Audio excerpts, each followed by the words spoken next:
Greater Hyderabad కాదిక greatest Hyderabad. ఇదో బృహత్ హైదరాబాద్. దేశంలోనే అతిపెద్ద నగరం హైదరాబాద్.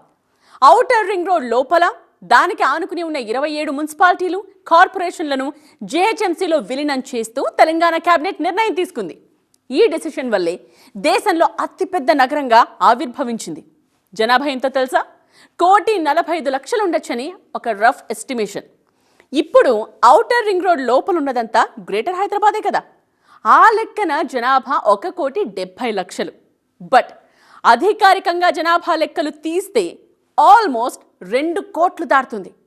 2 కోట్ల మంది జనాభా ఉంటే సిటీ అనరు, దేశం కింద లెక్కిస్తారు. Belgium, Chile, Kazakhstan, Zambia, Bolivia, Romania ఈ దేశాల జనాభా కంటే హైదరాబాద్లోనే ఎక్కువ మంది ఉంటారు జనగణన చేశాక. హర్యానా జనాభా 2,90,00,000. పంజాబ్లో ఉండేది 3 కోట్లు. కేరళ రాష్ట్రం మొత్తం కలిపితే 3.5 కోట్లు. అంత పెద్ద ఢిల్లీలో ఉన్నది 2,10,00,000 మంది. హైదరాబాద్లో 2 కోట్ల జనాభా. సో మన హైదరాబాద్ ఎంత పెద్దదో చెప్పడానికి ఇంతకంటే ఎగ్జాంపుల్స్ అక్కర్లేదు. ఇవాళ హైదరాబాద్ సిటీ గురించి మాట్లాడుకుంటున్నాం. నెక్స్ట్ హైదరాబాద్ చుట్టూ ఉన్న సిటీస్ గురించి మాట్లాడుకుంటాం. 4th సిటీగా రూపుదిద్దుకుంటున్న future city, aerospace city, knowledge city, multizone cities వీటి గురించే చర్చ జరుగుతోంది. దేశంలో ఏ నగరానికి లేనన్ని అవకాశాలు హైదరాబాద్కి ఎలా సొంతమయ్యాయి? ఫ్యూచర్లో ఎంతవరకు విస్తరిస్తూ పోతుంది? అందుకున్న అవకాశాలేంటి? కంప్లీట్ డీటెయిల్స్ ఇవాల్టి బర్నింగ్ టాపిక్లో.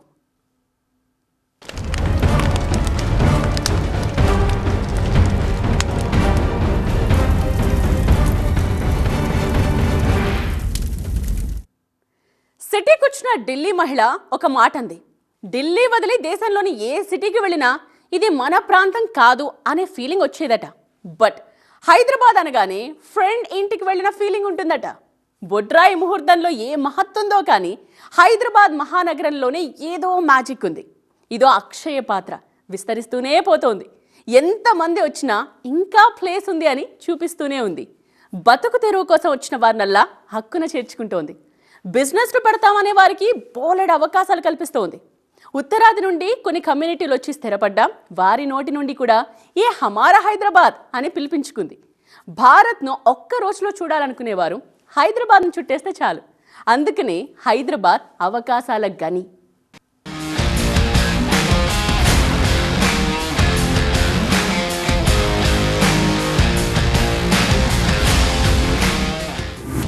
తెలంగాణ రైజింగ్ 2047 పేరుతో ఒక విజన్ డాక్యుమెంట్ రిలీజ్ చేయబోతోంది ప్రభుత్వం. ఆ సందర్భంగా ఒక పోస్టర్ రిలీజ్ చేసింది.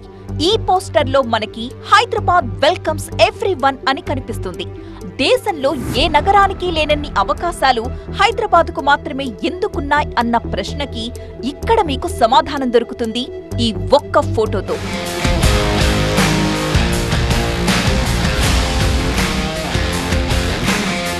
ఎన్నో భాషలు కనిపిస్తున్నాయి ఇందులో. వాటన్నింటి అర్థం ఒక్కటే, స్వాగతం అనే. ఏ భాష వాళ్లైనా, ఏ రాష్ట్రం వాళ్లైనా, వాళ్లది ఏ సంస్కృతి అయినా, ఏ అలవాట్లైనా, ఏ మతమైనా, ఎలాంటి దుస్తులు వేసుకున్నా, ఎలాంటి విశ్వాసాలు పాటించినా అందరినీ సమానంగా చూసే వన్ అండ్ ఓన్లీ సిటీ. ఎలా చెప్పగలరలా అంటారా? ఏయ్, ఇక్కడ కన్నడ మాత్రమే మాట్లాడు అనేవాళ్లు లేరు. హిందీ మాటే వద్దు అనేవాళ్లు అస్సలుండరు. మరాఠీలో మాట్లాడకపోతే దాడులు చెయ్యడాలు ఉండవు. నువ్వు తమిళియన్నా మలయాళీనా అన్నది ఎవ్వరు చూడరు. నీ భాష, నీ అలవాట్లు, నీ అభిమతాలు అన్నీ నీ ఇష్టం అంటుంది. అందరినీ కలుపుకుపోతుంది ఈ నగరం. పంజాబీ ఆర్ అస్సామీ దొరకని ఫుడ్ అంటూ లేదిక్కడ. ఎంటర్టైన్మెంట్ కావాలా? నార్త్ సౌత్ లాంగ్వేజ్ తేడా లేకుండా అన్ని భాషల సినిమాలు ఆడతాయి ఇక్కడ. ఇక ఫెసిలిటీస్ అంటారా, అన్ని ఇంటర్నేషనల్ స్టాండర్డ్సే. అది విద్య కావచ్చు, వైద్యం కావచ్చు, ట్రాన్స్పోర్టేషన్ కావచ్చు. ఇక ట్రాఫిక్ బెంగళూరు, ముంబై, చెన్నైలా ఇక్కడ గంటల గంటల జామ్స్ ఉండవు. ఇక సేఫ్టీ విషయానికొస్తే ఎంత రాత్రైనా సరే క్యాబ్ ఆర్ బైక్ బుక్ చేసుకుని నిశ్చింతగా వెళ్ళిపోవచ్చు.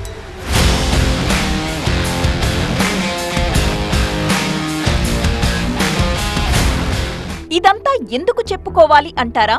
సిటీలో ఇలాంటి కల్చర్ ఉంది కాబట్టి హైదరాబాద్ ఇప్పుడు మోస్ట్ హ్యాపెనింగ్ సిటీ అయిపోయింది. వరల్డ్ బెస్ట్ సిటీస్ లో టాప్ 100 లో ఒకటి Hyderabad. World fastest growing cities list లో 4th place Hyderabad. Best city in India for quality of living కొన్నేళ్లుగా హైదరాబాద్ దే first rank. Environment, quality of life, governance ఈ అంశాలపై ఆక్స్ఫర్డ్ రూపొందించిన గ్లోబల్ సిటీస్ ఇండెక్స్ లో ఉన్న సిటీ హైదరాబాద్. గ్లోబల్ లెవెల్లో స్మార్ట్ సిటీస్ ఇండెక్స్ లో ఒకటి హైదరాబాద్. హై లివబిలిటీ ఇండెక్స్ లో టాప్ మన Hyderabad. Pre city of the world Hyderabad. World green city award Hyderabad. Savills growth hubs index లో ఇండియా నుంచి 4 నగరాలుంటే అందులో ఒకటి హైదరాబాద్. ప్రపంచవ్యాప్తంగా ఏ సర్వే అయినా తీసుకోండి, అత్యంత వేగంగా అభివృద్ధి చెందే నగరాల్లో హైదరాబాద్ ఎప్పుడు టాప్ 10 లోనే ఉంటుంది.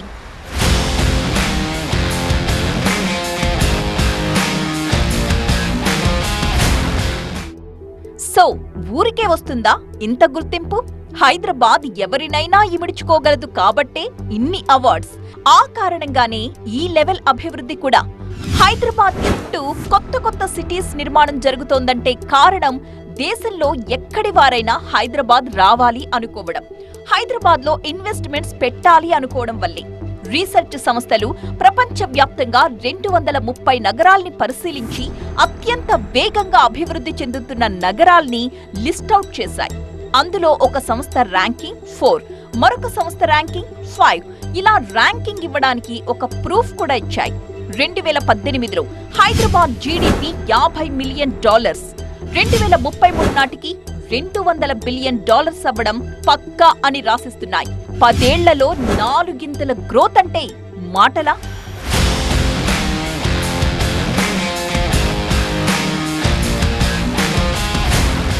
అందుకే ప్రపంచ పటంలో హైదరాబాద్ ది ఒక స్పెషల్ ప్లేస్. దానికి తగినట్టుగానే తెలంగాణ ప్రభుత్వం డెవలప్మెంట్ స్ట్రక్చర్స్ నిర్మించుకుంటూ పోతోంది. హైదరాబాద్ ఎకానమీని మరింత వేగంగా పెంచడానికి కొత్త సిటీలు కూడా నిర్మిస్తోంది. అందులో భాగమే ఫ్యూచర్ సిటీ. హైదరాబాద్ అంటే కేవలం ఐటీ, ఫార్మాకి మాత్రమే కాదు care of. Defence, aerospace, manufacturing, electronics, medical devices, art and cinema, what not అన్నింటికి ఇప్పుడు కేర్ ఆఫ్ హైదరాబాదే. వీటికి తోడు ఔటర్ రింగ్ రోడ్ కి, రీజనల్ రింగ్ రోడ్ కి మధ్య మెట్రో రింగ్ ప్లాన్ చేస్తున్నారు. Mumbai to Hyderabad, Bengaluru to Hyderabad bullet train వచ్చే అవకాశం ఉంది. ఏ రకంగా చూసినా హైదరాబాద్ డెవలప్మెంట్ కి అడ్డు అంతు లేదిక. పాలసీ పెరాలిసిస్, ఇది కనిపించిన ఒకే ఒక్క నగరం హైదరాబాద్. కులీ కుతుబ్ షా నుండి నేటి సీఎం రేవంత్ రెడ్డి వరకు ఏలిన ప్రతి ఒక్కరు ఎక్స్ట్రాగా ఒక ఇటుక పేర్చారే తప్ప కూల్చలేదు. పాలసీ పెరాలిసిస్ లేకపోవడం అంటే అది. ఒక లీడర్ మొదలుపెట్టిన ప్రాజెక్ట్ను మరో లీడర్ టచ్ కూడా చేయకపోవచ్చు. కారణం క్రెడిట్ వార్. బట్ హైదరాబాద్ విషయంలో అలా కాదు. సిటీ డెవలప్మెంట్ పై ఎలాంటి మరక పడనివ్వకుండా చూసుకున్నారు పాలకులు. అందుకనే హైదరాబాద్ చుట్టూ ఎప్పటికప్పుడు కొత్త నగరాలు పుట్టుకొస్తూనే ఉన్నాయి. డెవలప్మెంట్ జరుగుతూనే ఉంది. నగరం విస్తరిస్తూనే ఉంది.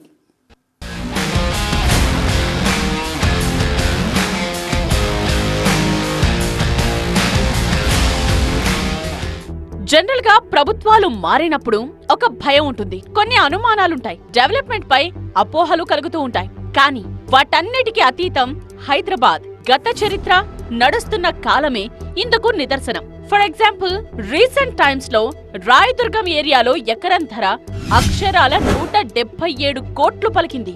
రియల్ ఎస్టేట్ లో మూమెంట్ స్టార్ట్ అవుతోంది. ఇప్పుడిప్పుడే పుంజుకుంటోంది అని మాట్లాడుకుంటూ ఉంటే ఒకప్పటిలా 100 కోట్లకు ఎకరం కొంటారనుకున్నారంతా. గత ప్రభుత్వం ఉన్నప్పుడు 2023లో నియోపోలిస్ లో ఎకరం భూమి 100 కోట్లు పెట్టుకున్నారు. అదొక రికార్డ్. ఇప్పుడున్న కాంగ్రెస్ ప్రభుత్వం 101 కోట్ల రూపాయల బిడ్డింగ్ ప్రైస్ పెట్టింది. మహా అయితే 120, 130 కోట్లు పలుకుతుందనుకున్నారు. బట్ ఏకంగా 177 కోట్లు పెట్టుకున్నారు. That is Hyderabad strength. ఇక రీసెంట్ గా నగర శివార్లోని కోకాపేటలో భూములు వేలం వేశారు. ఎకరం 137 కోట్లు పలికింది. అందుకే తెలంగాణ రైజింగ్ 2047 అనే ప్రభుత్వ ప్రకటనను ఆసక్తిగా చూస్తున్నారు. ఈ విషయంలో ఎవ్వరికీ అనుమానాలు లేవు. పర్టికులర్ గా హైదరాబాద్ మీద ప్రభుత్వం రూపొందిస్తోన్న విజన్ డాక్యుమెంట్ లో హైదరాబాద్ కు స్పెషల్ ప్లేస్ ఉంది. ప్రపంచం అవసరాలు తీర్చడానికి రోజు మేము 4th సిటీని ఒక ఫ్యూచర్ సిటీగా మేము డిజైన్ చేస్తున్నాము. కాబట్టి ఈరోజు మాకు పక్క రాష్ట్రాలతో ఎలాంటి పోటీ లేదు. పక్క రాష్ట్రాల దగ్గర ఈ దేశంలో ఎవరి దగ్గర హైదరాబాద్ నగరం లేదు. పక్క రాష్ట్రాలు పక్క ముఖ్యమంత్రుల దగ్గర ఔటర్ రింగ్ రోడ్ అంతర్జాతీయ ఎయిర్పోర్ట్ లేదు. అన్నిటికంటే ఇక్కడున్న ఎన్విరాన్మెంట్ ఈ దేశంలోనే ఎక్కడా లేదు. హైదరాబాద్, సికింద్రాబాద్, సైబరాబాద్, ఇక మాట్లాడుకోవాల్సింది ఫ్యూచర్ సిటీ. స్వప్నం కాదు, అసాధ్యం అంతకన్నా కాదు. వచ్చే డిసెంబర్లో జరిగే గ్లోబల్ సమ్మిట్ లో విజన్ డాక్యుమెంట్ రిలీజ్ చేస్తారు. అందులో మెయిన్ ఫోకస్ ఫ్యూచర్ సిటీనే. అక్కడే ఎందుకు పెట్టుబడి పెట్టాలి, భూములు ఎన్నున్నాయి, రాయితీలు ఎంతెంతిస్తారు, ఇలా దేశంలోని ప్రముఖులు, ప్రపంచ స్థాయి సీఈఓలు, కార్పొరేట్ కంపెనీల ప్రతినిధులు, బ్యాంకర్లు, ఫైనాన్షియల్ ఏజెన్సీలు మొత్తంగా కలిపి 2000 మందిని పిలిచి మరీ వివరించబోతోంది తెలంగాణ ప్రభుత్వం. ఇప్పటిదాకా వెస్ట్ హైదరాబాద్ గురించే టాక్ అంతా. Reason hitech city, financial city వంటివి ఉన్నాయి కాబట్టి ఇప్పుడు హైటెక్ సిటీని కూడా కాదని కొత్తగా కోకాపేట, మోకిలా, నియోపోలిస్ గురించి మాట్లాడుకుంటున్నారు. వెస్ట్ హైదరాబాద్ వైపు సిటీ విస్తరిస్తూనే ఉంది తప్ప బ్రేక్ అన్నదే పట్టలేదు. సో అంతటి డెవలప్మెంట్ ను సౌత్ హైదరాబాద్ కు తీసుకొచ్చే ప్లాన్ లో ఉంది తెలంగాణ ప్రభుత్వం.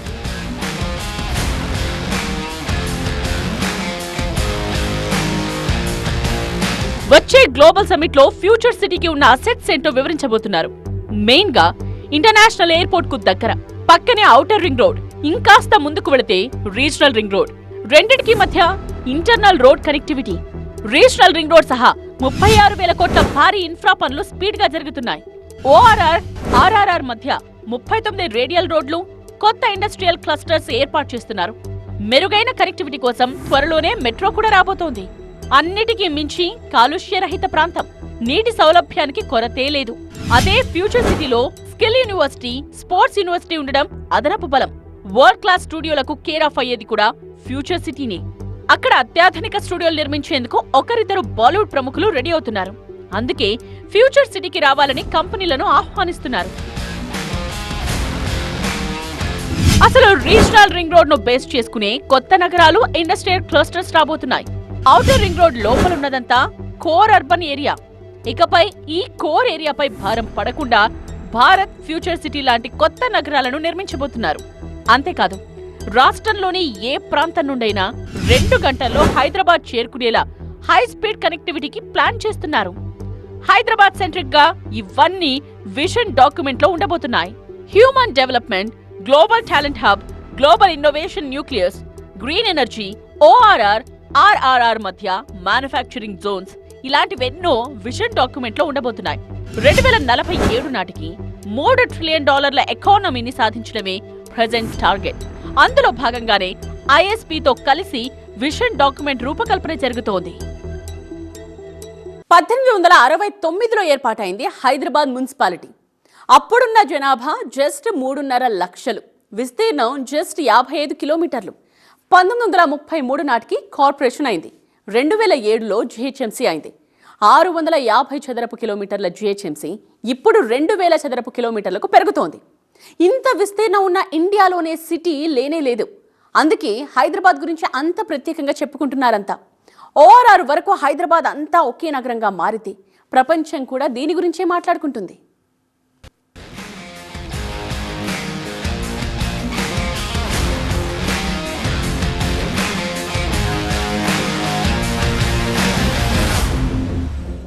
ఒకప్పుడు హైదరాబాద్ అంటే 55 చదరపు కిలోమీటర్లు. అంతవరకే అభివృద్ధి ప్రణాళికలు రచించుకున్నారు. మరి ఇప్పుడు ఏకంగా 2000 చదరపు కిలోమీటర్లు. పైనుంచి చూస్తే అసలు ఈ నగరానికి హద్దుల్లేవా అనిపిస్తుంది. అందుకే ఔటర్ రింగ్ రోడ్ తో ఒక గీత గీసి దాన్ని బృహత్ హైదరాబాద్ స్థాయికి తీసుకువెళ్లబోతున్నారు. ఔటర్ రింగ్ రోడ్డు వరకు ఒకే నగరం అనే ప్రక్రియను అంచెలంచెలుగా తీసుకెళ్లబోతున్నారు.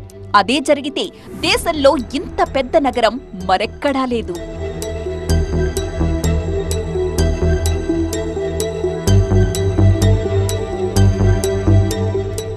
కేవలం మున్సిపాలిటీలు, కార్పొరేషన్లను కలిపేసుకుపోవడమే కాదు, వరల్డ్ క్లాస్ సిటీగా మారుస్తున్నారు హైదరాబాద్ ని. ఉన్న మెట్రో లైన్ ని లాస్ట్ మైల్ కనెక్టివిటీగా మార్చబోతున్నారు. మరో 2-3 నెలల్లో ప్రభుత్వం చేతికే మెట్రో రాబోతోంది కాబట్టి ఇక కనెక్టివిటీకి తిరుగుండదు. అటు జనాభా ఎక్కువగా ఉన్న ప్రాంతాల్లో మల్టీ యూటిలిటీ ట్రాన్స్పోర్టేషన్ తీసుకొచ్చే ప్లాన్లో ఉన్నారు. పైగా కోర్ ఏరియాగా పిలుస్తున్న ఓఆర్ఆర్ లోపలి నగరం మరింత విస్తరించబోతోంది. ఇప్పుడున్న భూములకు తోడుగా మరో 9,000 ఎకరాలు అందుబాటులోకి రాబోతున్నాయి. సో హైదరాబాద్ సరికొత్త రియల్ ఎస్టేట్ దిశగా పరుగులు పెట్టబోతోంది. తెలంగాణ ప్రభుత్వం ఈ మధ్య industrial lands transformation policy HILT ని తీసుకొచ్చింది. ఓఆర్ఆర్ లోపల ఓఆర్ఆర్ దగ్గర 22 పారిశ్రామిక వాడల్లో 9,292 ఎకరాల భూమిని గుర్తించారు. ఇందులో చదును చేసింది 4,740 ఎకరాలు. గతంలో ఏర్పాటు చేసిన ఇండస్ట్రియల్ ఎస్టేట్స్, ఇండస్ట్రియల్ పార్క్స్ ఇప్పుడు హైదరాబాద్ మధ్యలోకొచ్చినట్టయింది. దీంతో కాలుష్య సమస్యలు ఏర్పడ్డాయి. స్థానికుల నుంచి తీవ్ర వ్యతిరేకత కూడా వ్యక్తమైంది. అందుకే హిల్ట్ పాలసీ తీసుకొచ్చామంటోంది ప్రభుత్వం. ఈ పాలసీలో పాత పరిశ్రమల స్థానంలో కొత్తగా life style and commercial centres రాబోతున్నాయి. కరెక్ట్ గా చెప్పాలంటే కూకట్పల్లి, గాంధీనగర్, బాలానగర్, ఉప్పల్, నాచారం, మల్లాపూర్, మౌలాలి, పటాన్చెరు, రామకృష్ణాపురం, సనత్ నగర్, కాటేదాన్ ఇండస్ట్రియల్ ఏరియాల్లోని భూములు అందుబాటులోకొచ్చాయి. ఓవరాల్ గా ఔటర్ రింగ్ రోడ్ లోపల, రింగ్ రోడ్ కు దగ్గర్లో ఖాళీగా ఉన్న, ఆర్థికంగా నష్టాల్లో ఉన్న పారిశ్రామిక భూముల్ని మల్టీపర్పస్ జోన్లుగా మార్చడమే ఈ పాలసీ లక్ష్యం. రెసిడెన్షియల్ అపార్ట్మెంట్స్, ఇంటిగ్రేటెడ్ టౌన్షిప్లు, commercial activities, retail centres, hotels, schools, hospitals, parks, sports and cultural centres, IT parks ఏర్పాటు చేసేందుకు వీలుగా ఒకప్పటి పారిశ్రామిక ప్రాంతాలను మారుస్తున్నారు. ఈ కోర్ ఏరియా డెవలప్మెంట్ ఇక్కడితో ఆగడం లేదు. ఔటర్ రీజనల్ రింగ్ రోడ్ల మధ్య అభివృద్ధిపై ఫోకస్ పెడుతూనే ఈ కోర్ హైదరాబాద్ ని డీప్ టెక్ ఏఐ హబ్లుగా కూడా మార్చబోతున్నారు. గ్లోబల్ క్యాపబిలిటీ సెంటర్స్ కి ఆల్రెడీ కేర్ ఆఫ్ గా ఉంది హైదరాబాద్. దీనిపై మరింత ఫోకస్ పెంచబోతున్నారు. గ్లోబల్ ఇన్నోవేషన్ హబ్ గా హైదరాబాద్ ని డెవలప్ చేయబోతున్నారు. నాలెడ్జ్ ఎకానమీకి మెయిన్ సెంటర్ గా డిజైన్ స్టూడియోలు, R&D, స్టార్టప్లకు అనువైన ప్రాంతంగా హైదరాబాద్ను తీర్చిదిద్దడానికి ప్లాన్స్ రెడీ అవుతున్నాయి. మరొక వైపు హైదరాబాద్ లో అండర్ గ్రౌండ్ కరెంట్ లైన్స్ వెయ్యాలని ప్రభుత్వం డిసైడ్ అయింది. ఇందుకు 14,725 కోట్ల రూపాయలవుతుందని ప్రాథమిక అంచనా. ఏటా 3,000 కోట్ల రూపాయల చొప్పున బడ్జెట్ కేటాయిస్తూ ప్రాజెక్టు పూర్తి చేయాలనే యాక్షన్ ప్లాన్ రెడీ చేశారు. విశ్వనగరం అనే బ్రాండ్ ని దక్కించుకున్న హైదరాబాద్ ఇప్పుడు నగరం చుట్టూ ఎటు చూసినా వరల్డ్ క్లాస్ ఫెసిలిటీస్ ఉండేలా కోర్ ఏరియాను తయారు చేసే ప్లాన్ లో ఉన్నారు. నలుచెరుగుల నవ్య నగరాలతో మహానగరంగా మారుతోంది భాగ్యనగరం. వెస్ట్ వైపు ఐటీ సిటీ, ఈస్ట్లో సరికొత్త ఏరోస్పేస్ ఇండస్ట్రీ సిటీ, సౌత్లో ఫ్యూచర్ సిటీ, నార్త్లో హిల్స్ ఏవోతో తెరపైకొచ్చిన మల్టీజోన్ సిటీలు. ఇలా నగరం నుండి ఏ దిక్కుకు వెళ్ళినా సరే ఒక నవ్య నగరం ఎదురవుతోంది. జిల్లాల నుండి కోర్ హైదరాబాద్లోకి రావాలంటే ఏదో ఒక మహానగరం నుండి ఎంటర్ అవ్వాల్సి ఉంటుంది. ఆ రేంజ్కి ఎదుగుతోంది హైదరాబాద్. ఇది వాటి బర్నింగ్ టాపిక్. నేత్ర.